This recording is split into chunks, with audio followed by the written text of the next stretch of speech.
Hey everyone, Murray Doug here, and welcome back to Let's Play Pokemon XD Gale of Darkness. As I mentioned in the last part, and the tagged on bit at the end, I was actually raising up and I have purified the Zangoose, which I will be showing him in this part. First of all, in the last part, we started working into the Cipher Key lair, and there is actually something I actually didn't quite show after ending off the last part. So, yeah, I was actually at the Pokemon HQ lab doing some more stuff with the Purified Chamber and actually setting up another perfect set. So I have 4 perfect sets and I have 4 Pokemon being purified at the moment.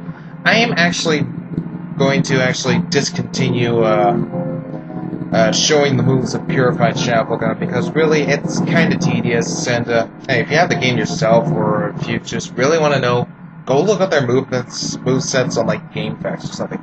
But right here, as you can see, Gunzap and Waken of Team Snag'em are no longer here. Yeah, once you enter the Cipher Key lair and exit, they will no longer be there, though those bodyguards will still be asleep. They must be really heavy sleepers if they are just going to be asleep all this time.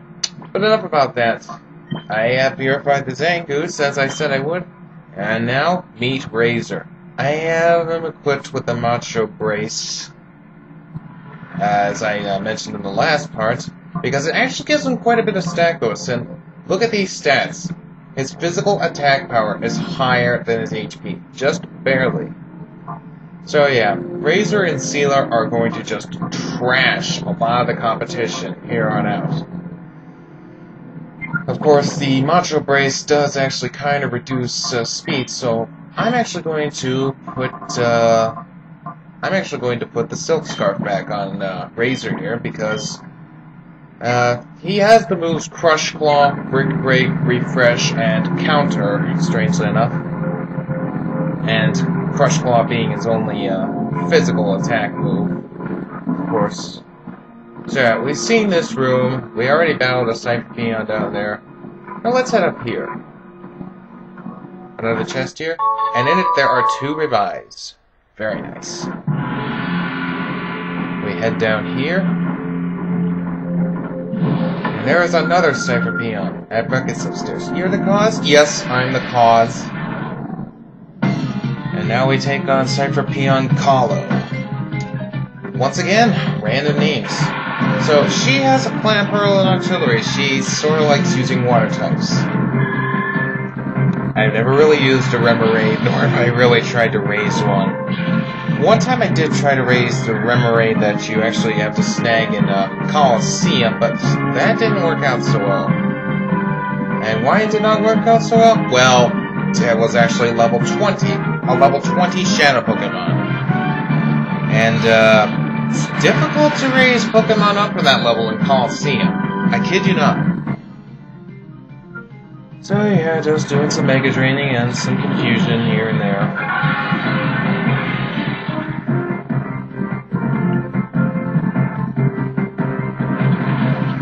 Focus Energy, from what I heard in the first generation games, okay, Focus Energy was basically supposed to increase a Pokemon's critical hit ratio, right? But I've heard that in the Generation 1 games, you know, Red, Blue, Yellow, and of course the Japanese Green version, that was not true. In Generation 1, it was apparently said that Focus Energy decreases the critical hit ratio of a Pokemon. I'm not sure if that's true or not. If someone does know, and I'm pretty sure there's someone who does, feel free to let me know, because I am actually not completely convinced on the matter. But I digress. There goes the Auxiliary and Plant Pearl, and I have not taken any damage so far. And she also has a Relicanth just like Zook did, although hers is level 32.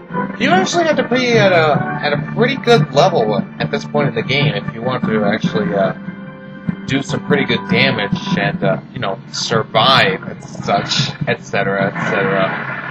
But that's just my take on the matter. And the Lantern's confused. Thank you, Confusion's effect.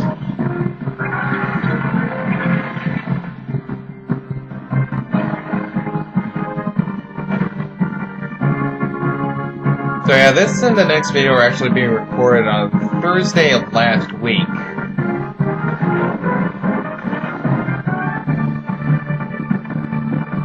Well, mainly because at some point or another I am going to have to return Random Game Critics capture card as per usual. So yeah, I know I have mentioned this before, but I record a majority of these videos in advance and edit them so that they're ready to be posted up on the days that I've scheduled to actually post these videos.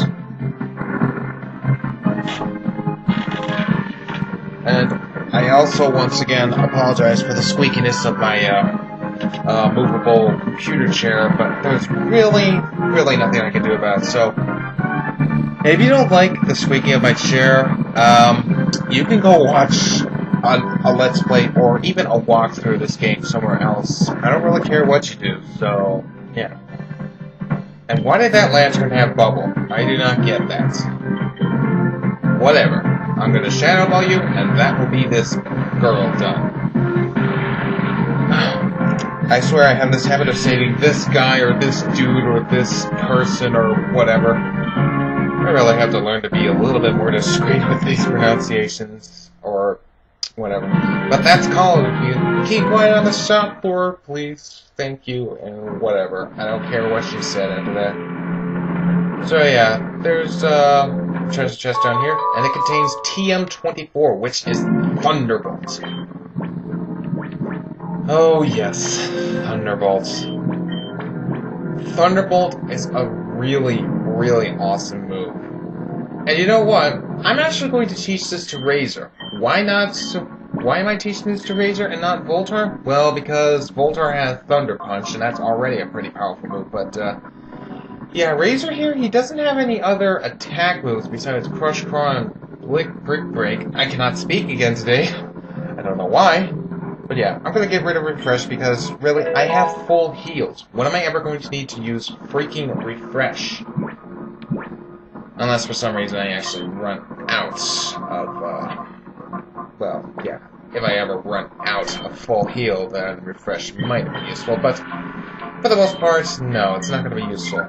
And though Zangoose isn't known for having the best special attack, it will actually help, Razor dealing with, flying and water types just a little bit easier. But yeah, Thunderbolt, obviously definitely one of the best electric type attacks in the game. High power, 100% accuracy, and we've got another Cypher on you. You should have detected, but it's some kid. Yeah, well, this some kid is about to kick your butt. And your name is Brezel. I laugh at you because you are named that. Haha. But I digress. She has a mind and a beautiful eye, and you can probably tell I've been watching quite a few of Clement J642's videos. For those of you who don't really know Clement, let me just put it simply. He's done a lot of Sonic games. Seriously. In fact, I've actually watched his Let's Play of Sonic Adventure 2, and that was really riveting. And right now I'm actually watching his Let's Play of Sonic Heroes. I may actually watch his LP of the first Sonic Adventures at some point or another. And haha, mine got poisoned because of Mason's effect score. And of course, I'm gonna headbutt you, because I like headbutting stuff.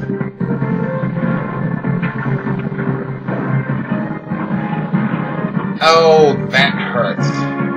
Yeah, that definitely hurt. I'll heal Mason after this next move. After this next round, of course, or turn, or however the hell you want to pronounce it.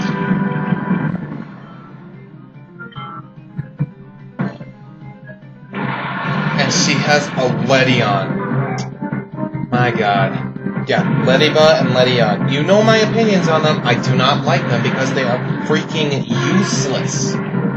Low attack stats, crummy defenses. Even if they have speed going for them, they are just completely useless in my opinion. And Mason and Sabrina level up. Oh yeah. Also off screen, I actually you might have briefly seen it in my item menu, but I bought 20 Moo Milks. Yeah. And Moo Milk is actually going to be pretty helpful throughout the majority of this part of the game because it restores 100 HP and most of my Pokemon are getting very close to that level. Well, to that point where they have almost 100 HP. In fact, Voltar has a little over 100 HP.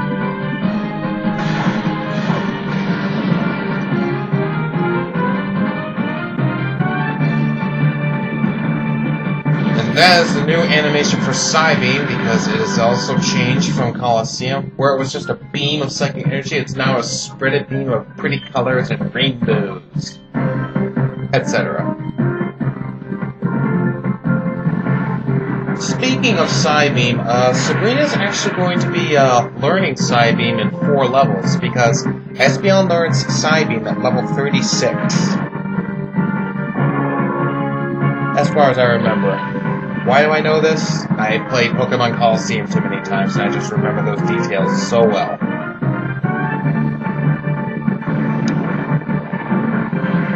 And why would that Ledion use Psybeam on Espeon?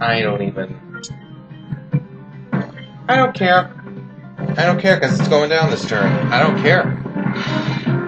I do not care for Ledion or Lediba. Enough said.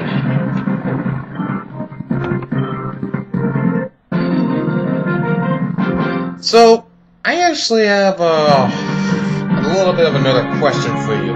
There are a lot of types of Pokemon for sure, 17 in fact. But here's a question for you viewers. What is your favorite of these 3 following types? Your favorite normal, fire, and electric type? Seriously, what's your favorite normal, fire, and electric type? My favorite normal type, I'm definitely gonna have to go and say it's Razor. Because Zangooses are awesome. Seriously, look at that scar on his face. You know that thing is awesome. As for electric type, I will definitely have to say it's either Raichu or Manectric, because Manectric is cool, it's a canine, but of course Raichu is a badass. Hell, I've used a Raichu a lot of times. And my favorite fire type, it's definitely a 3-way tie between Houndoom, Arcanine, and Ninetales. Because seriously, I love canines, I love foxes. So yeah. Hey now, was anybody keeping watch at the entrance? Yeah, they're asleep, so you gotta deal with me now, bub. Cypher Peon Huma. Huma, or Humor, whatever. That's a Viper and a Murkrow. My opinion of Murkrow was actually pretty low when it first appeared in Generation 2, but Generations 3 and onward, in fact, actually Generation 4 and onward, it actually has grown higher in my liking. Also, why not? I'll just use Thunderbolt just to show it off. But yeah. Murkrow and its 4th generation evolution, Honchkrow, have actually grown quite a bit in my eyes. In fact, I'm actually using a Murkrow in my Pokemon Platinum file. And here we have a Paris. But oh no, it's a Shadow Paris. Yes, there's going to be quite a number of Kanto Shadow Pokemon.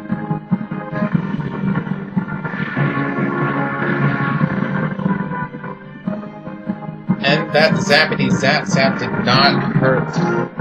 It did not knock out that Murkrow. And yes, if you are wondering, I have watched Ed and Mini, so yeah. No, I don't want to Brick Break because Razor has enough physical attack as it is. It might just KO it. But yeah, Paris has Shadow Blitz and Shadow Shed as its 2 shadow attacks. Paris and Parasect, I've never really completely used a Paris or a Parasect, so I don't know how exactly good they are. And ladies and gentlemen, this is the introduction of double Shadow Pokemon. Yes. In Pokemon Colosseum, you would only fight 1 Shadow Pokemon at a time, yes? But this time around, no, they changed things up a little. They definitely changed things up a little. So now, we can have 2 or more Shadow Pokemon on a Cypher, Peon, or even a Cypher Admin's team at a time. And these Paras and that Growlithe are 2 such Shadow Pokemon. So yeah, that's actually pretty awesome. This is a really tough decision. I mean, my Pokemon are pretty tough and strong as it is. I don't want to KO either of them. Oh, and as much as you think, oh, I can snag 2 at once, yeah, let me stop you there and say that that is not really an option because... And by the way, that Growlithe does have Shadow Wave and it has Shadow Mist. I know what you're thinking. Ooh, I can snag 2 Shadow Pokemon in 1 turn. No, you can't. Because there is a little bit of well, it's better to show you what I'm trying to say here. So yeah, you can try to snag 1 Pokemon. However, the snag machine charges after use, and it can't be used again right away, so you can only use the snag machine once per turn. Also, I'm going to Thunderbolt that Paras again and try to snag this Growlithe with a Pokeball, because I like snagging things in Pokeballs. Say what you want of me, I don't care. And might as well go for length, since there is quite a bit of explanation for this. But yeah. More than 1 Shadow Pokemon will definitely show up at this point on enemy trainers of Cypher and the Abins, the Peons, etc. In fact, Goregon also has 2 Shadow Pokemon, if I recall correctly, which I do believe I am recalling correctly. Oh, and wow, I did not notice that Seela had such low health. Dang. I'm gonna take care of that. Because I like my Hound and I don't want her fainting. Also, I am so glad that I managed to snag a male Zangus, because if I had snagged a female, I'd just been like, oh man, that would have ruined the name completely. And you worry! I'm not gonna say it's... This happens. It freaking happens. And why the heck does that Paras have so much physical attack power? Seriously, that's like more than 1/3 of Seela's HP right there. That's weird. But I digress again. Alright, let's try and snag this again.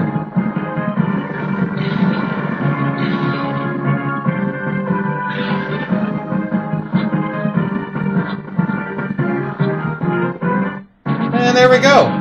So yeah, the first instance of 2 Shadow Pokemon, people. Get used to it. You're going to be seeing 2 or 3. Hell, the final boss of this game, the final boss of Cypher, has 6 Shadow Pokemon. Yes, a full team of Shadow Pokemon. Let me tell you, that full team of Shadow Pokemon is going to be pretty dang tough, because they are among some of the strongest Shadow Pokemon of the game. Anyways, I think that's gonna do it for this part. So, next time on Let's Play Pokemon XD Gale of Darkness, and I'm actually going to record this right after I end off this part, because, well, I'm gonna be recording 2 videos on this day, which is a Thursday, which was last week, by the time this video is posted anyway. And then I'll record 2 videos on Friday, which is tomorrow from my recording point of view, which is when part 35 will be posted. Or will have been posted. So, yeah. This has been Murray Duck.